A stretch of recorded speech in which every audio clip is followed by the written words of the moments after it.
하나님의 말씀 전도서 12장 말씀입니다. 너는 청년의 때 곧 공고한 날이 이르기 전 나는 아무 낙이 없다고 할 해가 가까기 전에 너의 창조자를 기억하라. 황금기입니다. 인생을 낙을 누리면서 즐기는 황금기가 청년의 때인데요.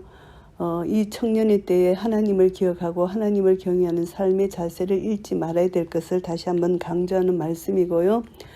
창조자를 기억하라고 한 것은 인간이 그 젊음의 즐거움을 남용하지 말고 절제치 못하지 말고 환락과 행락에 빠지지 말고 자기가 누구인지를 알고 하나님의 심판이 반드시 있다는 것을 깨달아 알아라 이 뜻이고요. 해와 빛과 달과 별들이 어둡기 전에 비 뒤에 구름이 다시 일어나기 전에 그러기 하라. 인생이 항온기에 접어들수록 나타나는 삶의 기쁨의 쇠퇴 현상을 여기서 나타냅니다. 삶의 기쁨을 방해하며 앗아가는 악조건들이 계속 연이어 일어나기 전에 더욱더 더 늙어서 초라해지고 쇠약하기 전에 창조주 하나님을 기억하라는 겉면의 말씀입니다.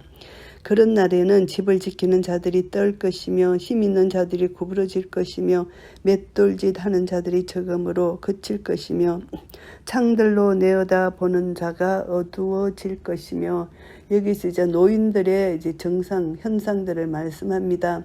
사람이 늙음으로 기력이 쇠하여져서 손과 팔에 힘이 없기 때문에 이 떠는 현상, 집을 지키는 자들이 떤다는 이것을 묘사하고요. 힘 있는 자들이 구부러진다는 것은 사람이 늙어서 다리의 기력이 쇠하여서 힘을 지탱할 수 없는 상태를 여기서 표현하는 것이고요. 맷돌짓 하는 자들이 적다, 거친다. 이것은 이제 맷돌은 구약의 이런 시기부터 곡식을 갈거나 가루로 만드는 데 쓰이는 도구였습니다. 이것은 무엇을 비유하나 하면은 사람이 늙음에 따라서 음식을 씹고 잘게 부수는 치아죠, 치아. 이들이 빠지기 때문에 그 기능이 제대로 발휘하지 못한다는 뜻입니다. 창들로 내어보는 자가 어두워진다는 것은 눈의 시력이 쇠하여서 사물을 잘 분별하지 못한다는 것을 비유한 말씀이고요. 길거리 문들이 닫혀질 것이며 이것은 예보 소리를 들을 수 없는 귀가 닫힌다는 뜻입니다. 귀의 기능, 청각 기능이 장애를 일으킨다는 것이고요. 맷돌 소리가 적어질 것이요. 이 말씀은 치아가 없는 것이기 때문에 그것이 적어진다. 잘 씹어먹지 못하기 때문에 그래서 치아가 빠져서 음식을 씹는 소리가 아주 미약하게 들리고 적게 들린다는 것이죠. 그리고 새의 소리를 인하여 일어날 것이며 노인이 아침 일찍 새가 제잘거리기 시작할 때 일어난다는 뜻입니다. 늙어짐에 따라서 신경이 극도로 민감해서 잠을 자지 못하고 일찍 일어나게 된다는 것을 뜻하고요. 음악하는 여자들은 다 쇠하여질 것이며 여기서 이제 어떤 사람들은 이제 늙어서 노래하는 발성이 쇠약해진다는 그런 견해도 있고요. 청각 기능이 쇠약해서 다른 이의 노래 소리를 듣지 못하게 된다는 견해도 있습니다. 그래서 음악하는 여자들이라는 것은 딸 시온, 이 시온 자체를 여기서 나타내는 것이고요. 또 시온에 사는 사람들을 의미하는 것입니다. 그래서 음악의 다양한 음조를 뜻하는 것으로도 이해할 수가 있습니다. 그런 자들은 높은 것을 두려워할 것이며 길에서는 놀랄 것이며 높은 것을 두려워한다. 사람이 늙으면 숨이 차고 가쁘기 때문에 가빠움이 있기 때문에 높은 것을 오르거나 통과하기가 힘들다는 뜻이고요. 길에서 놀란다는 것은 사람이 늙으면 다리에 힘이 없고 숨이 가빠서 평지의 길도 여행하기가 힘들고 어렵다는 뜻입니다. 살구나무가 꽃이 핀다는 것은 이 살구나무 열매를 맺는 유실수 살구나무가 꽃이 피잖아요. 하얀 꽃이 핍니다. 그 나무가 꽃을 피운다는 이것은 노인이 늙음에 따라서 백발의 형태로 바뀐다는 것을 암시하고요. 메뚜기도 짐이 된다. 이 말씀은 메뚜기는 적은 것에 대한 상징적으로 이해할 수 있기 때문에 사람이 늙음에 따라서 힘이 쇠약해지므로 아무리 적고 미약한 것이라 할지라도 그에게는 짐이 된다는 이런 뜻입니다. 온욕이 거치리니 온욕 욕망입니다. 성욕 모든 것이 거쳐진다는 것이고요. 사람이 자기 영원한 집으로 돌아간다. 영원한 집은 죽음을 말하는 것입니다. 조문자들이 그리로 왕래됨이라. 조문자들은 장례식에 참석하는 조문 자들, 죽음을 애도해 주는 자들이죠. 언줄이 풀리고 금그릇이 깨어지고 항아리가 샘 곁에서 깨어지고 바퀴가 우물이에서 깨어지고, 이것은 언줄이 끊어지고 등잔이 깨어지듯이 사람이 늙을 경우 힘이 쇠잔해서 죽음으로 나아가게 된다는 그런 뜻이고요. 여기서 사람이 늙을 경우는 죽는다, 죽음으로 간다. 항아리가 샘 곁에서 깨어진다는 것은 깊은 우물에서 줄로 두레박을 박해 연결해서 물을 길어 올리던 생활 풍습에서 유추된 비유입니다. 그래서 신선한 생명력을 공급해주는 신체의 기관, 심장의 박동, 호흡기관의 움직임을 나타내는 것으로 본다면은 심장과 심장의 호흡 과정을 묘사한 것으로 본다면은 그것이 다 깨어져서 죽는다, 이런 뜻이고요.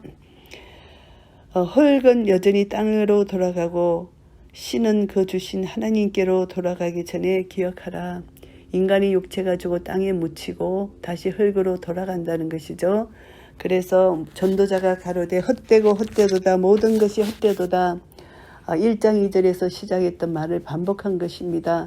이와 같은 반복은 그의 말을 종합적으로 강조하기 위한 것입니다. 헛되다는 것이죠. 이제 결론을 말씀합니다. 전도자가 지혜로움으로 여전히 백성에게 지식을 가르쳤고 또 묵상하고 궁구하여 잠언을 많이 지었으며, 이 솔로몬 전도자, 이 솔로몬은 하나님께서 은혜 주시고자 할 때 백성들을 잘 돌볼 수 있도록 지혜를 구했습니다. 그래서 하나님에게 지혜를 받아서 이제 솔로몬은 잠언을 기록했고 잠언을 많이 지었잖아요. 잠언 3천을 말하였다. 열왕기서에 보면은 그런 말씀이 나옵니다. 그래서 많은 잠언을 기록했습니다. 전도자가 힘써 아름다운 말을 구하였나니 기록한 것은 정직하여 진리의 말씀이니라. 이제 여기서 영혼의 복과 기쁨이 되는 이 진리의 말씀, 이것을 구했다는 것입니다. 그래서 예수님께서도 공생애 동안 많은 백성들에게 은혜로운 말을 전하신 것처럼 이 솔로몬 이 저자도 이제 사람들의 기호에 맞는 그런 말이 아니라 이들 영혼에 복이 되는 그런 말을 구했다는 것이죠. 그래서 그 기록된 말, 아름다운 말, 전도자의 말이 영혼에게 기쁨과 복을 주는 부드러운 기쁨의 말일 뿐만이 아니라 모든 불의나 악에 대해서 단호하고 추호도 용납하지 않는 고든 말씀이라는 것입니다. 그래서 전도자의 이와 같은 자세는 하나님의 사역을 하는 자의 기본 자세라고 우리가 볼 수가 있습니다. 신약에서 사도 바울도 내가 사람들에게 좋게 하랴, 하나님께 좋게 하랴, 사람들에게 기쁨을 구하랴, 내가 지금까지 사람의 기쁨을 구하는 것이었다면 그리스도의 종이 아니니라, 이렇게 갈라디아서 1장 10절에 말씀하셨잖아요. 이것처럼 하나님 말씀을 그대로 전한다는 것입니다.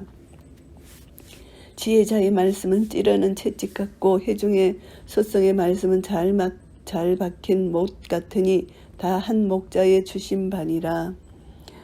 짐승을 몰 때 자극하기 위해서 사용하는 날카로운 것이 박힌 막대기, 소를 몰 때 사용하는 것, 끝에 날카로운 막대기를 의미합니다. 그런데 지혜자의 말씀이 바로 이것과 같다 비유하는데요. 이 말씀이 바르게 교정시키고 인도하는 능력을 나타내는 말씀입니다. 그래서 인간적이고 세상적인 지식이 아니라 하나님의 계시에 근거한 신령한 지혜를 소유한 그런 말씀을 전한다는 것입니다. 말씀의 능력이 있다는 것입니다. 그래서 하나님의 지혜가 말씀에 있다는 것입니다. 하나님의 말씀은 살았고 운동력이 있어서 좌우의 날선 어떤 검보다도 예리하여 혼과 영과 및 관절과 골수를 찔러 쪼개기까지 한다는 히브리서 4장 12절 말씀을 기억할 수가 있습니다. 회중의 스승의 말씀은 잘 박힌 목 같다는 것, 그것은 똑같은 말씀이죠. 똑같은 맥락입니다. 잘 박힌 목, 찌르는 채찍, 똑같은 맥락에서 하시는 말씀이고요. 이스라엘 양을 먹이시는 하나님의 말씀, 말씀의 영감성을 우리가 알 수가 있고요. 내 아들아, 또 경계를 받으라. 여러 책을 짓는 것은 끝이 없고 많이 공부하는 것은 몸을 피곤케 하느니라. 솔로몬 지혜의 말씀을 듣는 청중 독자에게 내 아들아 이렇게 말을 합니다. 그래서 여러 책을 짓는 것 피곤하다. 해 아래서 행하는 모든 일이 허무하다는 이 전도서의 대주제와 일맥상통하는 말씀입니다. 하나님을 떠난 자기 자신의 노력, 지혜의 허무함을 여기서 말씀하는 것이고요. 일의 결국을 다 들었으니 하나님을 경외하고 그 명령을 지킬지어다. 이것이 사람의 본분이니라. 결국 하나님의 말씀, 하나님 자신, 하나님의 뜻, 이것을 지키는 것, 하나님 말씀을 순종하고 하나님 뜻을 따르는 것이 사람의 본분이다. 이것을 강하게 말씀하는 것이고요. 결국은 솔로몬이 부귀영화를 다 누리고 결론 지은 것입니다. 하나님을 경외하는 것이 최고의 삶이라는 것이죠. 그리고 하나님 말씀을 그대로 순종하는 것이 사람의 본분이라는 것을 못 받고 있습니다. 하나님은 모든 행위와 모든 은밀한 일을 선악간에 심판하시리라. 결국 아담 안에 있는 모든 인생이 죄인입니다. 하나님을 떠난 인간의 모든 일, 이 세상에서 모든 것이 헛된 것입니다. 왜냐하면 인간은 죄인이기 때문에 죄의 삭은 사망입니다. 그래서 인간이 하나님을 떠나서 스스로 어떤 일도 도모하지 말라는 뜻을 강하게 말씀하고 있습니다. 하나님을 거역하거나 불순종하지 말고 하나님을 경외하며 하나님 명령을 지키면서 어렵게 살 것을 촉구하는 말씀이라고 볼 수가 있습니다. 전도서 12장 말씀을 정리하겠습니다. 하나님을 경외하는 성도의 본분에 대해서 말씀하십니다. 1절부터 8절까지는 하나님을 기억하라는 것입니다. 만물의 헛됨을 다시 한번 반복하면서 결론적으로 인생의 무의미함을 강조하는 이유는 하나님을 기억하고 하나님께 돌아오도록 요청하기 위한 것이고요. 인간의 근본적인 문제를 해결하기 위해서는 오직 하나님께 대한 절대적인 복종이다. 이것을 강하게 말씀하는 것입니다. 인간이 하나님을 떠나서는 살 수 없다. 연약한 존재이라는 것이고요. 인간 스스로 결정할 수 있는 영역이 매우 제한되어 있다는 것입니다. 그래서 우리는 결국 모든 교만을 버리고 하나님을 의지하는 삶을 살아야 된다는 것을 말씀하고요. 9절부터 11절까지는 전도자 자신을 소개하고 있습니다. 전도자는 자신이 백성을 가르치는 교사로서 많은 잠언을 저술했다고 말합니다. 이것을 밝히고 또 이 말씀의 진실성과 능력을 밝힙니다. 말씀의 권위를 높인 솔로몬은 이 말씀의 내용 특징을 구체적으로 말씀하는데 인간의 지혜 이것을 편 것이 아니고 성령의 영감을 통해서 무오한 하나님의 말씀을 계시한 것이고요. 그래서 하나님 말씀에 대한 능력을 언급합니다. 이 말씀의 능력 때로 우리는 올바른 길을 살아면 이 하나님 말씀이 우리를 바르게 인도한다는 것이죠. 말씀이 우리 죄를 완전히 깨닫게 하고 성령의 삶을 살 수 있는 힘의 근원이라는 것을 알게 됩니다. 결국은 지혜의 말씀을 통해서 올바르게 살아라 이것입니다. 그래서 하나님 말씀의 귀중함 능력을 다시 한번 말씀하고 우리는 그 말씀을 신뢰하고 따라가야 되는 것이고요. 말씀은 하나님 말씀은 우리에게 교훈과 책망과 바르게 함과 의로 교육하게 유익해서 우리로 하여금 하나님의 사람으로 온전케 하며 모든 선한 일을 온전케 하기 위하여 주신 이 생명의 말씀을 다시 한번 기억하라는 것이고요.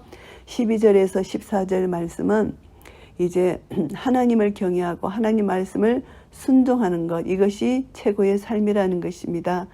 이 말씀을 지키고 명령을 지키는 것 이것은 소극적이라는 명령이 아니고 적극적으로 이것을 명령하는 것입니다. 그래서 이 세상 살아가는 모든 삶 속에서 모순과 부조화 속에서 우리가 있을지라도 실망하지 말고 끝까지 하나님의 뜻을 따라 살도록 권고하는 말씀이고요. 이 말씀을 가지고 순종하고 하나님을 경외하는 것이 가장 가치 있고 즐겁고 보람된 삶이라는 것을 강조하는 말씀입니다. 그래서 삶의 가장 소중한 부분을 하나님을 위해서 드리라는 것입니다. 늙기 전에 청년의 때에 더 늙기 전에 온몸에 힘이 없어 죽기 전에 우리는 하나님을 경외하고 말씀을 순종하는 삶을 살아라. 종말의 때가 가깝다는 것을 말씀합니다. 그래서 우리가 하나님 말씀에 고린도서 6장 2절 말씀에 보시면은 보라 지금은 은혜 받을 만한 때요 보라 지금은 구원의 날이로다. 우리는 건강할 때, 나에게 가진 것이 있을 때 나에게 주신 은사를 하나님 나라 영광을 위하여 드려야 된다는 것이죠. 우리가 알지 못하는 시기에 주의 날이 도적같이 임한다는 것입니다.